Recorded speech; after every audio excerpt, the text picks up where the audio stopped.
Bird flu vaccine প্রয়োগ করব আজকে আমাদের ফার্মে। বার্ড ফ্লু কিন্তু মারাত্মক একটা ব্যাধি, ভাইরাসজনিত রোগ।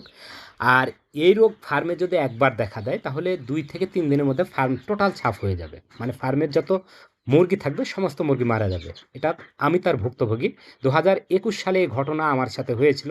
3 দিনের মধ্যে আমার ফার্ম জুড়ে টোটাল সাফ হয়ে গেছিল। প্রায় 750 আমার ফার্মে কলম্বিয়ান ব্রাহ্মা ছিল, যেগুলোর ডিমান্ড কিন্তু অতিরিক্ত ছিল। সমস্ত মুরগি মারা গিয়েছিল। আলহামদুলিল্লাহ তারপরেও কিন্তু ঘুরে দাঁড়িয়েছি, কারণ মেশিনের মধ্যে অনেকগুলো ডিম ছিল, প্রায় 600 পিসের মতো। আলহামদুলিল্লাহ সেই থেকে আবারও আমার ফার্মটা চালু করেছি। তারপর থেকে আমি খুব সচেতন। আমরা সাধারণত শীতের শুরু এবং শীতের শেষের দিকে বার্ড ফ্লু ভ্যাকসিনটা প্রয়োগ করে থাকি। বার্ড ফ্লুর লক্ষণ কী, অনেকে আমার কাছে এরকম প্রশ্ন করে, কারণ আমি তার ভুক্তভোগী। আমার ফার্মে যে বার্ড ফ্লুটা হয়েছিল সেটা H5, কারণ একটা মুরগিও বেঁচে ছিল না। আমি লক্ষ্য করেছিলাম আগের দিন মুরগিগুলো অনেক পানি খাচ্ছিল, যেটা অস্বাভাবিক। তারপরের দিন লক্ষ্য করলাম মানে সমস্ত মুরগি একদম পাতলা পায়খানা করে। কিছু কিছু মুরগির মাথার যে টয়, মাথার যে লাল ঝুঁটি, সেটার বিভিন্ন জায়গায় যেন পিন দ্বারা আঘাত করছে, জায়গায় জায়গায় কালো কালো অংশ দাগ পড়ে গেল।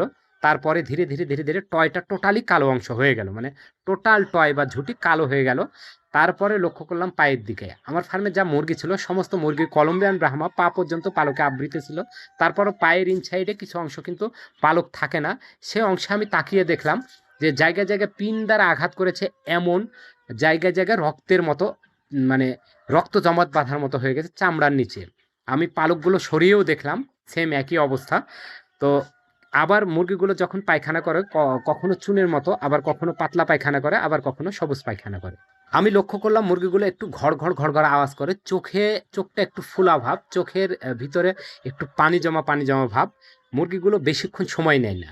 তো মারা যাওয়া শুরু হলো প্রায়, এই রোগটা যখন আমি ধরলাম তার 7 থেকে 8 ঘন্টা পরেই মুরগি মারা যাওয়া শুরু হলো। মানে এমনভাবে মুরগি মরতে শুরু করলো যেন স্তূপ হয়ে যায়। তো একটা আমি তাৎক্ষণিকভাবে একটা তাজা মুরগিকে জবাই করলাম। আমি আশ্চর্য হয়ে গেলাম, কারণ তাজা মুরগিকে যখনই জবাই করি তখন সাধারণত এমনিতে স্বাভাবিক একটা রক্ত বের হয়, কিন্তু বার্ড ফ্লু রোগে মানে H5 দ্বারা আক্রান্ত মুরগি যখন তাজা মুরগি জবাই করি তখন রক্ত শূন্যতা এত পরিমাণে, মানে 10 ফোঁটাও রক্ত বের হয় না।